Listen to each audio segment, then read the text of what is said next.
যেটা করতে হবে সবাইকে, বসে গান শুনছেন, আনন্দ করছেন, খুব ভালো লাগছে, কিন্তু একটু হাতে তালি দেওয়াটা একটু প্র্যাকটিস করতে হবে।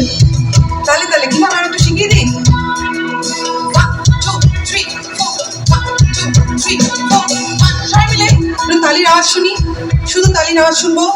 1 2 3 4 1 2 3 আর জোরে 1 2 3 4 এদিকে কেন চুপ কেন, হাতে তালি চাই। 1 2 3 4 1 2 3 4 1 2 3 4 1 2 3। এবার আমি এক লাইন গাইবো, আপনারা আরেকটা লাইন গাইবেন চিৎকার করে। রেডি? 1 2 3 4 1 2 3। ওই হনো নদী আর তো মুঠো চাল ফেলে দে হারিতে, হনো নদী। क्या बात, আরেকটু জোরে হবে কি চিৎকার করে? 1 2 3 4 1 2 3।